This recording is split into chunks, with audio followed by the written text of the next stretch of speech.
Jen, why don't we create a scalable SaaS algorithm and tools that mirrors your intuition for matching people? And I said, shoot, can we do that? Like, I don't come from tech. And Jules is a mathematical genius. So he and another one of our original co-founders, Moon, we spent about 8 months crafting a very, very complex mathematical formula, a series of questions. And then, of course, there's all of the research that goes into that.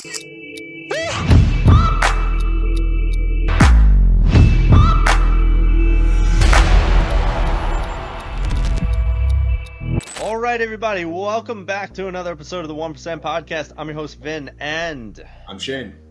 And today we have my friend Jen here, and she is a multifaceted entrepreneur. She has built a business, sold a business, started another business, doing a million different things in all the right places to really enhance and create impact in this world. Her new passion project, which she's going to tell you about, is not just a passion project, but one of the best matching tools I've heard of as of late. So let's stick around and find out if you're going to be an apple, a mango, or something in between, and you'll understand that in a moment. Jen, welcome to the show. Hi, Vin. Thank you so much. It's such a joy to be here with you and your audience, and Shane. Thanks. Yeah, thanks for coming on. So I am really excited to dive into this. When I heard what you were doing, I was excited about it. I laughed about it. And then I got excited again. And then I was like, wow, this also is a really great idea, as funny and exciting as it is. So can you please tell our listeners, what are you currently up to? What are you building? Well, you know, Vin, have you ever met somebody and right away you just love that person? You're like, you are my person. Like when you and I sat down and we started talking, we're like, you're my peeps, right? You just feel psychologically safe. It's like a warm hug. You could talk for hours. And then there's other people where you meet them and you're like, it's like itchy. You're like, oh, what is it? There's just something that doesn't feel right. Get off. It's like a bug that's biting you. And you can't quite figure out why. Well, years ago when I was developing my first recruiting company, I started to be able to cold read and analyze people. And this was critical. This was the first company I sold, was in legal recruiting. And I would be able to meet person A and meet person B and cold read them and tell you how they were motivated. So for 100 plus years, however long they've been around, probably 50 plus years, we've had these ideas of personality assessments. What I started to notice in the recruiting world, studying this over tens of thousands of job seekers and clients I worked with, is that it's not our personality that has us get along or not. It's our motivators. So if you and I share common motivators, that immediately creates a sense of safety and intimacy. So after we exited that company, my old business coach, Julian Adler, prolific guy who coached people at like Apple, Google, you name it, NASA, he coached me and helped me sell that company. And then he said to me afterwards, he said, Jen, why don't we create a scalable SaaS algorithm and tools that mirrors your intuition for matching people? And I said, shoot, can we do that? Like, I don't come from tech. And Jules is a mathematical genius. So he and another one of our original co-founders, Moon, we spent about 8 months crafting a very, very complex mathematical formula, a series of questions. And then, of course, there's all of the research that goes into that. You have to be sure that there's enough variability among the answers and distribution, and then you have to be sure that there's no biases. We brought on a robust medical advisory board, and one of my favorite moments of creating this company is a dear friend of mine who passed away at the end of last year was one of our medical advisors, Dr. Mark Wolston, one of the most prolific psychiatrists in the history of the world. I mean, wrote the best book in the world on listening called Just Listen. And so Mark had been a mentor of mine, really got me through a tough time of divorce, and we started off testing this years ago with therapists and patients. So Mark's one of our medical advisors, and one day he's having a tough day, and he says, Jen, I haven't gone through and answered your survey, let me do it. So we go through and he answers it in real time. And guys, I am telling you, I've never been so nervous in my whole life. I'm like, this will literally disprove every theory we've had, despite the fact of having like 1,000 plus people answer it by that point over a year and a half ago. We had a lot of data, but this was my person who was like a dad to me. So Mark gets done. And the way our algorithm works is it automatically tells you out of everybody in whoever ecosystem is doing the test, which in this case, it was our master system, who are the best matches. I showed up as Mark's number 3 match, and he's like mind blown. He said, Jen, you are going to change the world with this. And he was one of Marshall Goldsmith's top 100 coaches. So he immediately started referring me to all of Marshall Goldsmith's top 100 coaches. We now have outsourcing companies using it. Mind Valley just used us to match everybody at an event that they did. So there's a lot of different use cases. And for inquiring minds, we have people begging us to do it for dating. It's on the roadmap. That's not why we designed it, but early data does seem to indicate that people match the same way according to our algorithm for dating as they do for business and other things. So that's why we created it. And do you want me to get into the fruits, or do you want to ask some questions about it first? Shane's I, probably got a few questions. I do. One, I actually do think the going into that dating realm that was actually what I was thinking of when you brought that up is a great business decision. I think Match.com is. I've never personally been on it. I've been married since 2015, and off the market since 2011. So I have no idea. I've never been on a dating app, but I know that Match.com is one of the most profitable companies out there when it comes to dating. I think they cleared $800 million their second year that was open. So I don't quote me, but I'm pretty sure that's pretty accurate numbers. But I think that might be a good business move. Now, as fact as the networking is concerned, this is very, very important.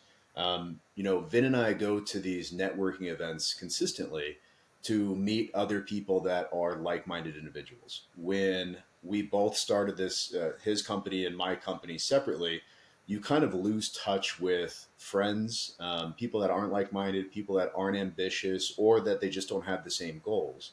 Hmm. So I think even just that one aspect there of meeting somebody who is like-minded, who kind of share the same personality traits, is already something that is very beneficial to me, as I want to meet more people that are like me, like-minded, same, very ambitious entrepreneurs. They kind of have that same thing. I think that's phenomenal. I guess it was more of just comments that I had to this. Like, this sounds really exciting. I kind of just want to take a test right off the bat and Yeah, see you got if. to do it. You can do it while we're all on here live, om.app/survey. So right now, that's the one that we use. Our clients obviously have their own private URL that sends them into that. So we white label for our clients their own private URL and their partner portal where they can match and do whatever they'd like with the software. And the fun thing is we just added the reporting function that does tell you if you're, we call it LAMP. And we all love LAMP, right? Anybody see I love Anchorman? that. I love LAMP, I right? love it. So I love LAMP. That's the name of our assessment. It's called Love it. LAMP, lychee, apple, mango, pear. And to give people context for what that means and why we chose, to Vin's point earlier, to call it fruits, because who gives a crap if you're a mango versus a pear? People, come on now. I kind of want to be a lychee. I'm not gonna lie. I've been thinking about it. I would hope I get lychee. I think you're lychee. I think I would be willing for all lychee. I've retaken our own tests throughout all its iterations. Every, I would say, 2 months, I try to retest it for efficacy and to be sure that it's staying about the same. And I've never not tested lychee. My secondary often varies, but I'm always what's called a primary lychee. So let me give you context. Lychees are motivated by achievement. We're the GSD people, get shit done. Now, the funny thing where I started studying this in recruiting years ago is that this all informs how we do everything. Like if you're a GSD person, a lychee, you're out there getting shit done, that's going to inform how you take a job offer, how you negotiate, how you enter into friendships. This informs a lot of different things. How you even want to be onboarded at a company. A friend of mine used to be the head of Gucci worldwide in their HR. And we met at Web Summit last year, and she said, Jen, you're thinking about this. Like, everybody wants to do everything with the software, which is the hardest challenge. She's like, you're thinking about this all wrong. In my 20 plus year CHRO recruiting career, I saw the biggest obstacle is onboarding. So our motivators inform us. We have lychees who are motivated by achievement. You have apples who are motivated by facts and information. You have the mangoes, which are motivated by fun. We all have one of those in our lives, right? And then you have the pears who are motivated by other people's needs. And there were two reasons we chose it. One, we wanted it to be neutral, where people didn't feel triggered, like, oh, why am I a beaver or badger instead of a this or that, right? Who cares? Two is for many years, I've been speaking on HR stages at national and international conferences. And the analogy I would always use in business when I was writing papers and so forth about this is sometimes you can be in a business relationship and literally both of you can speak perfect English, though it's like one person is speaking apple and another speaking orange. You literally can't hear each other even though you're both speaking the same language. So that was really the underlying inspiration for calling it the fruits. I'm very curious. As you've embarked on this journey, what typically happens when people are mismatched fruits? Do they go rotten? What? I'm It's a gonna throw out some puns today. You'll say. Yeah, you go for it. I know, right? Do you have to compost the fruits? It really depends on the person's individual motivators and how evolved they are as an individual. So I'll give you a couple examples. In dating, this has been the funniest thing because we didn't design it for this, but it was so cute. I just had a gay couple yesterday take it because anytime somebody's like, how can I help? I'm like, more data points. And since people do want us to do this for dating, whenever I meet happy couples, I always ask both of them to answer it. So these two husbands answered it, and it was so cute. They were a perfect match according to the algorithm, which happens in 70% of the cases we've seen so far. However, to go back to your rotten fruit analogy, in 30% of happy couples, they choose somebody exactly opposite to their fruit. And it's that old adage of opposites attract. So in business, I'll give you an example of my original co-founder, Moon. Love Moon. Brilliant, amazing influencer, has hundreds of thousands of followers on YouTube and Instagram. She was integral in helping us create the algorithm. So what is an opposite fruit good for? You want to get to the moon? Great. Choose somebody who's an opposite, exactly opposite to you in every way. In fact, many years ago, I had a very popular podcast, and there was a guy who worked with the scientist who helped us get to the moon. And he said, do you know why we didn't get to the moon? I said, no, why? She said, for decades, everybody had the exact same sort of people in a room working on the problem. One day, a genius said, let's put the exact opposite people in a room together. They got 4 people completely motivated differently, and within a month we got us to the moon. So when you want to solve an unsolvable problem, another one of our clients, the Octopus Movement, has 8,000 members around the world, nonlinear thinkers. You want to solve a complex problem, put people who are opposite fruits in a room, like Moon and I. What it's terrible for most often is running a day-to-day business, because so Moon, Julian, and myself, we all like build, 8 months developing really good, lots of intentional friction to get us to this innovation and where we originally created from. Then when it came time for Moon and I to run the company day to day, we damn near killed each other because what we found in studying this is 20 is the average. You can go up to 40 or down to 0 in terms of the primary motivators. What happens is an Optimatch, what we call an Optimatch, is 0 to 5 points above or below your numbers in any direction. That creates a lot of like that warm hug, that good feeling. A lot of us can tolerate, actually, our COO and CTO have worked together for 12 years. They share 2 common motivators, almost exactly the same. And then they have 2 where they have 7 points variability. And it's just the right amount of like a little bit of friction, right? So 0 to 5 points, Optimatch. 5 to 10 points in 1 or 2 categories can lead to really good innovation and great things. 10 to 20 points variability in 1, 2, or 3, or God forbid 4 categories can lead to what we call an accidental adversarial relationship, where you might want to punch the person in the face and not know why. And so fast forward, and I'll tell you a couple of ways that we figured this out. So Moon, who's my co-founder, we were literally adverse to each other, not in 1, not in 2, not in 3, but in all 4 areas, we had 10 to 20 points variability. So it made running the day-to-day operations of the company challenging. Another really great example of this is we had to test the algorithm. And in order to test an algorithm, you need a data set. So how we began testing this was with patients and therapists and coaches and coachees initially about 3.5 years ago. So we created a marketplace of 100 therapists and coaches from around the world, and we had 750 respondents, 150 completed sessions, not including me personally vetting every single one of the therapists and coaches who came on the platform. So of course, I'm not going to match with everybody, and this goes back to my earlier point. The more evolved you are, the less triggerable you are, often by other people's motivators, and it can complement in some cases. So this one woman and I get on a call. I loved her socially. She was a very friendly person. We had never really had a more deep conversation. And I'm about to vet her to be on the platform. So I'm going to do a full therapy session with her for an hour. About 30 seconds into it, and she starts asking questions and going through it, I am rocking back and forth. I'm like, please stop. Please stop talking. I can't. And the funniest part about all of this, it wasn't confirmation bias. It's not that I didn't like her. It's not that I had her number. She hadn't yet answered our matching questions. All I knew was I was like, oh, it was like unbearable. Like my skin was just itching all over my body. I don't know how I made it through that session. By the end, I'm just rocking. And the funniest thing was, she's a great therapist. I could tell it's not that she was a jerk or that that she wasn't professional. It was quite the contrary. I could tell she was a wonderful therapist for somebody else and the world's worst therapist in the whole wide world for me. So by the time I get done with the session, 2 days later, she answers the questions, Same thing. We were 15 to 20 points variable from each other in all 4 categories. That's it. You're hired. My directors are taking this right now. I'm taking this with them. So, as far as simplicity here, right? Because it sounds like this encompasses individual consumers and businesses as well. Who is your target audience? I know you may expand into different realms here in the future, but right now, who's your demographic? Who needs to take this to see if I want to see if my C-suite is a good fit and we're kind of in line and see where those indicators are currently at.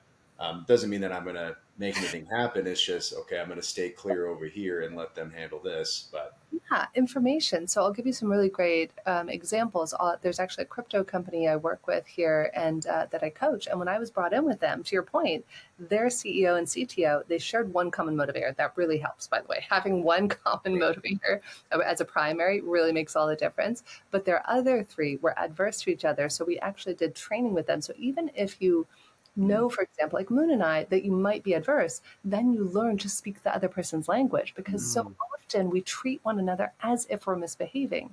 So the people who are actively using this right now we have outsourcing companies using it, communities and coaches using it for their clients and events. So that's been the huge one. Like events, it's really fun because I met at the Mind Valley event, my number 5 match came up to me at the last day of the event. And she's like, oh, you're my match. We sit down, we have an hour-long conversation. She lives in Montreal. No crap. I literally just had a Halloween party last Thursday. She flew in for the Halloween party because we hit it off so much. I love it. So I would say the largest community, the largest base of who's using it and where there's direct clients that we're working with in it is outsourcing, communities, events, and coaches. Which is so important too, because the coaching aspect of it, which I'm assuming the common, motivator was money for a crypto company. I'm just There taking a is. guess here, but I think you teaching the aspects of communication, if I'm just going to put it in a nutshell, of how they can actually communicate with each other because their adversities were different. I'm assuming that's what the coaching is coming in, which is it's huge, and I'm assuming bringing it bit down to like the basic formal, term of communication aspect. I'm sure there's a lot more layers to it too. But I want to point out that that's very important, right? I was mentioning to Jen, my company is ran by 10 C-suite directors that we have this issue all the time. That sometimes this department doesn't speak to this department very well because they're focusing on 2 different things. So learning how to communicate with each other, which is exactly why I hired Vin to help my actually CIO to communicate better with the team. It's so important. I really want to, press on that. Yeah, 100%. So there's 2 different ways. The one is the process of clarification. Many years ago, I studied with a brilliant woman named Alison Armstrong, who taught me a lot of what I now use in business for being successful at partnering with people. And she said, successful partners, whether it's romantic, business, friendship, go through a process of clarification, just to your point, which I'm sure is what Vin's one of his greatest gifts. And on the flip side, the other way we use this with all of the clients that I work with is that at the same time, we also look at who manages and reports to who. Like, for example, in this example with the crypto company, it was a really unique scenario where you had the CTO who was very low motivation in Apple, which is logic and so forth. And then you had all of their engineers who were 10 to 20 points above the CTO in their motivation for facts. So there was constantly this Mm. friction between them.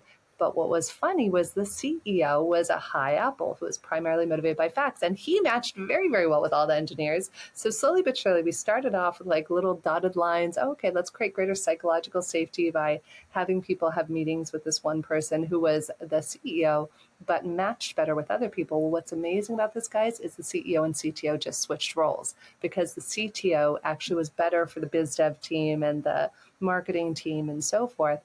And when we start to learn about this, it's not personal. That's the other thing. I'll give you a great example of this.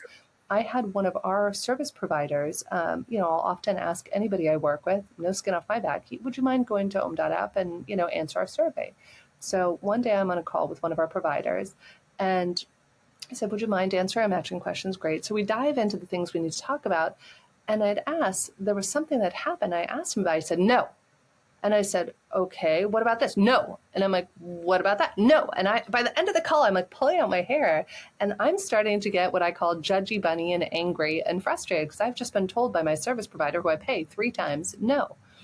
So I'm pretty pissed. I call my co-founder. He's like, fuck it, let's do this. And, we're getting really frustrated. And at the end of it, I was like, wait a second. He was going to answer our matching questions. I went online, and as I had said earlier, 40 is the highest that you can get in a category. And I have a feeling he was a 37 Apple. Now, the next iteration of the software will get more nuanced about this, but what we've found is when you're a 37, a 39, a 35 Apple, the higher you get in that category, you are literally a no first before you're a yes. It's not personal, but think of how many of us in business, we're sitting there fighting, banging our heads against the wall, where it turns out the person's not misbehaving, they're just motivated differently. And our dream is to reverse all of these accidental adversarial relationships and create greater coherence in the workplace. Just one more thing, Ben. Sorry, I know it's been a me and Jen conversation here. It's I want to talk for strictly for a business aspect with why this is so important. When I feel like I want to take this test so badly, like right now, like right after this call, you need to email me. But the way that communication is done with clients, with your back end employees, strictly from my standpoint, if this is all approved and they're communicating on a better basis with the appropriate person on how to actually communicate with them because of these different personalities and motivators, I think business overall is going to be more successful. It's going to be more healthy. It's going to be a better work environment. It's just, this is needed across all platforms on a business standpoint. I love it. I can't wait. Oh, thank you, Shane. That makes me so happy. Yeah, it's our goal. I mean, Google found this out long before we did. Google did a study called Project Aristotle in 2012, and they wanted to find out, Google, I think we've all heard of them, right? They wanted to study 38,000 people in 180 teams across Google, to your point, Shane, to find out what has teams be successful. They had theories. They thought, oh, maybe it's people who go out for drinks, people who live in the same area, etc. No, unequivocally, Project Aristotle found out the number one factor in team success, psychological safety. If we Mm, feel psychologically safe with each other, we're going to be more productive, more efficient, and produce better results. mm. Well, I love that. My turn. Stay there. Now we get in my realm, Shane. Sit back, relax, get comfy. It's me and Jen's time. So, no, to your point though, I've recognized it's not just within teams though, right? I think it's all people. I think Yeah. at the core, right? At the core of people, we're all afraid of being misunderstood, Mm. judged, and most importantly, like we can't trust the person that we're talking to. And it's even worse, I think, when you get into the organizations because now people have something else at stake. Like you make a friend or you go out to a bar, somebody could say something that might be wrong and it would hurt you, but it does at the end of the day, it doesn't really matter. But like you go into a company and you trust somebody or you trust the wrong person or you say the wrong thing, you can lose your livelihood. And so people tend to really hold back at work. But what I'm imagining is you're facilitating this amazing space to actually cultivate meaningful connections. And as you help people with that, it's aligning their motivators and it's helping them grow. So I guess the better question is there more to cultivating these meaningful connections? Of course there is, but what would those next steps be? So now we just did our surveys. Shane and I are leechies, or maybe we're not. We got a pair of them. So what do we do from here? How do you start cultivating a deeper, meaningful connection at work, building the trust and safety? Great question, Ben. I love this. So there's going to be a few parts to this answer. One, you can't have connection to others without what I call the golden triangle of connection. And there's a very important cornerstone of this triangle, which is connection to self. Our relationships with everybody we come across, romantic, business, friendship, etc., are really a reflection of ourselves. I could deep dive into this with you about classes I've taught for many years about this. So on the one hand, one corner of the triangle is connection to self, allows for connection to others, which allows for connection to purpose. So to your point, how do we then facilitate that? Well, As soon as you get the results, an email comes out to you, and then you get a complimentary report that it says, oh, here's your primary type, here's your secondary type, here's what it means, here's your fruit. And at the bottom left corner of it is questions to ask yourself. It's that ability where if you're a coach, you can ask those questions of your client and help them. You can journal about it yourself. You can do self-inquiry, however that looks. A huge part of this, Vin, is understanding of the self. Like that party I just mentioned, I had it for Halloween the other night, like 80, 90 people at our house, from all over the world. And whenever people come into my space, they say, how do you have so many wonderful, incredible people all in the same place? Like not a single jerk gets in. I say, hey, it's the asshole zapper that gets them at the door. They literally can't walk through it. There's that. That definitely helps. It's like a mosquito one. They literally get zapped and can't walk through. All kidding aside. I tell people that because I'm a recovering jerk. I mean, I've mentioned this. Hi, I'm Jennifer Cahill. I'm a recovering asshole. Nice to meet you guys. Part of this understanding came out of survival. I literally would not have lived another year had I not figured out how to better interact with myself and thus with others and thus with the world. And so when it comes to how we can use this in our world, Vin, and how we can apply this as human beings, it all begins with that self-understanding. So when everybody was at the party, I said, the reason I'm able to cultivate such deep, meaningful relationships with others is because first I do that with myself. When I went through a divorce several years ago, one of my best friends gave me the best advice I'd ever gotten. And she said, Jen, you deserve to find someone who will cherish you.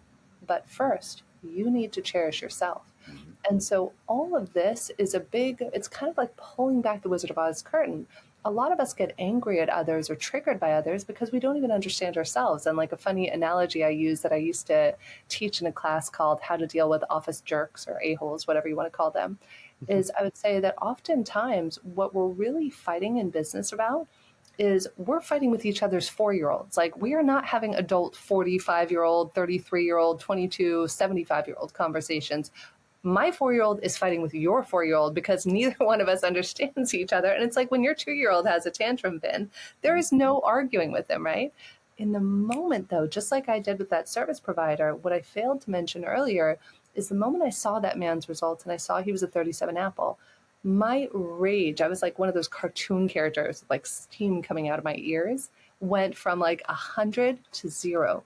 Because in that moment, I realized that it's not personal. It's like that book, The Four Agreements, one of my favorite business books of all times. One of the four agreements is don't ever take anything personally. So the more that we understand the self, the more that allows for understanding of others, and the more that allows us to cultivate not only a deep, meaningful relationship with ourselves, but with everybody we interact with. And then we stop taking things so personally and blowing up at each other.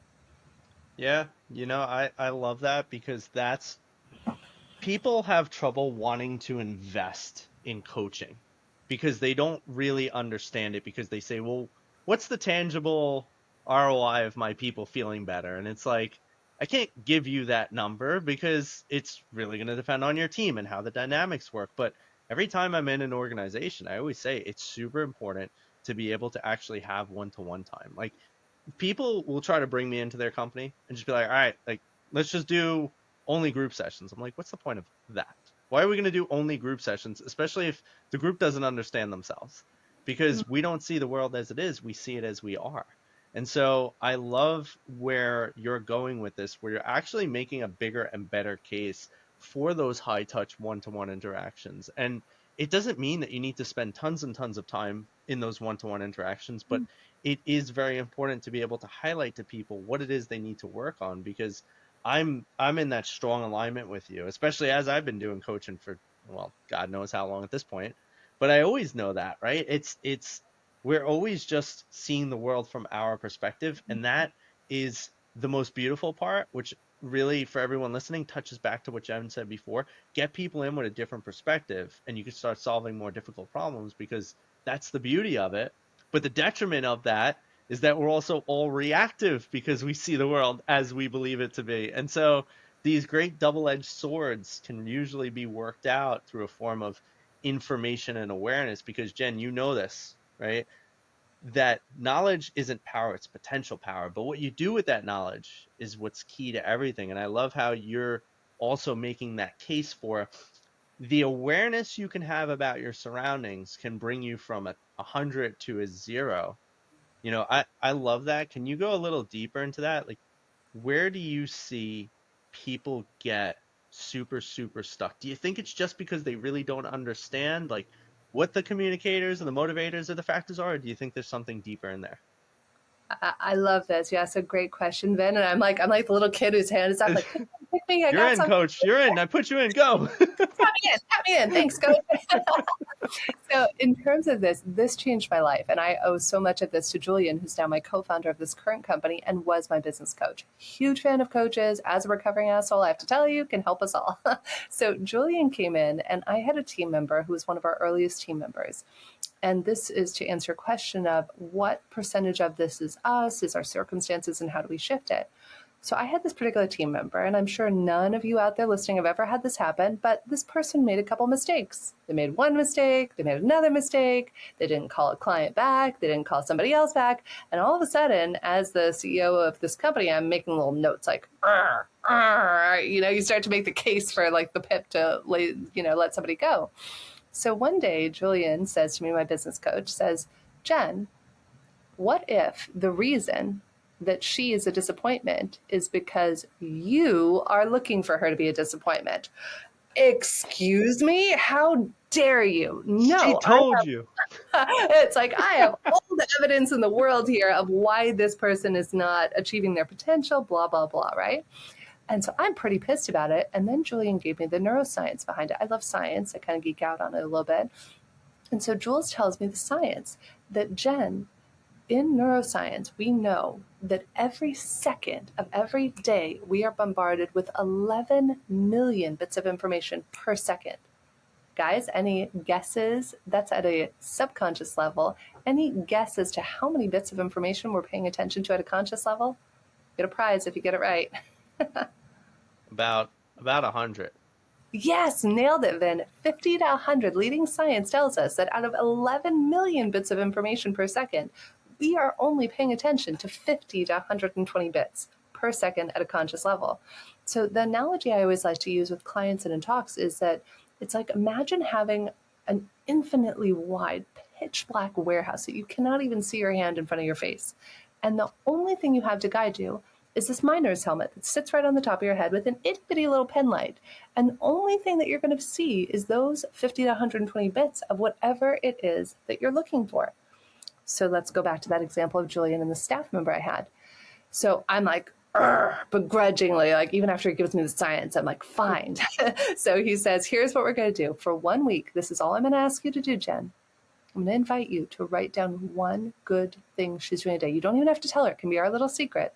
Write down one good thing she's doing a day and come back to me at the end of the week and we'll talk. I'm like, fine. It's like spitting venom the first few days. Your arms are crossed. You're like, one thing, I'll find one thing. Write it down secretly. And by the second day, it got a little easier. Third day, it was getting better. Fourth, fifth, sixth, seventh day, she was doing the most amazing work she had ever done before. I am proud to say that that is the person who took over my company for me after I sold it 6 years ago and is still running it profitably 6 years post-acquisition. And that was almost a huge screw up that I made because I was looking for how she was a disappointment. So that is one of my favorite things to teach people in business is even before you get on a call, like a podcast or anything, write down one or two things you appreciate about that person before you send an important email that will shift the context of how that communication lands. Oh man, Jen, you and I are gonna have fun on our next call because we could just geek out. And for you listeners, one of the biggest things that I want to add to it because I love talking about neuroscience. It's so foundational. I believe that any therapist or coach that does not understand neuroscience has no business being a therapist or coach because you're missing actually the key component that creates lasting change in people and organizations. And what you're really referring to in the normal psychological term is confirmation bias. Yep. Whatever you believe, whatever you look for, the brain is giving you more of because you've programmed yourself to see that day in and day out. And so now all of a sudden it's so easy. And we find this not just at work, right? This is what I love about psychology is it spans everything in life. People who are accusing their spouse of cheating, everything becomes, see, look, why did you just turn your phone? why you got a text message and hid your phone? Why'd you do that? And oh wait, hey, you've been out. You said you were going to be home 15 minutes ago. Why is it taking you an extra 15? And all of those things are confirming that they might be cheating, which leads us to what? That self-fulfilling prophecy of, because you're constantly doing it and willing it into existence, now it happens. And then you get the achievement of, I was right all along. She was cheating this whole time. It's the booby prize. It's a little secret. Spoiler alert for everybody. Being right is the booby prize. Many years ago, one of the best classes I ever took, they said, you have a choice. You can either be right or you can be in communication. Choose. I love it. I friggin' love it, Jen. Oh my God. This is so much fun. I'm so glad you and I got to connect and you got to come on this podcast and you got to hang out. And I'm looking forward to our next calls, because you and I are just going to keep nerding out. Shane, you could join too. You could listen to us. And I honestly feel like I learned so much, and I feel like we just had two separate entire conversations that I retained everything. I also feel like I need to have a psychology major so I could pick up a little bit of what we're going on here. But yeah, Jen, phenomenal. I would love to talk with you in the next 20 minutes, for the next hour. Wow. Yeah. And we usually ask this on every episode, and I'm very curious on your answer. This is pretty a common question, and usually we get the same answer. So I'm very curious on your perspective on this. don't put any pressure on her at all. Yeah. Yeah. How it needs to be I'm perfect. being meaningless. Right. The show, the 1% podcast, is really all, a mindset of how people determine the 1% life. So what does the 1% mean to you? For me, when I think of the 1%, I think of the potential of infinite, that the 1%, you can get into thinking about it numerically of like, oh, the top 1%, which means you have XYZ amount of money in your bank or this amount of freedom, etc. When I really sit with it though, for me, what it means is being able to live the life of your dreams and to give others access to doing the same. And for me, that's what it means, is being able to be of service to your others and humanity. That's really the gift. When those of us who have had the luxury of having time or money, which a lot of us don't have, then that's just a gift that we get to share with the world. And that's why so many of my best mentors have sold companies for billions of dollars and other wonderful things. And it's all about paying it forward. So when we get to that 1%, it means that there is now an onus on our shoulders to lift the next generation of 1%ers up so that we can continue this wave of 1%ers for the rest of time. That's the exact answer I was expecting. Shane's like, I didn't know what you were going to say. I already knew what she was going to say. Either. I mean, it's exactly right, though. Living the life of excess is... It's truly the 1%. It's not what really, and whether that comes from, money, excess, but the main thing is time, right? Time is the most valuable asset and commodity that we have on this entire planet. And giving that back to anybody you can and helping others, especially your direct immediate circle, is something that I thrive to do every single day. Your answer was perfect. It's exactly why you and I are both, in line. I can't wait to take this test. I hope we match. Number one right here. I would You not will. be surprised at all. Anybody can go.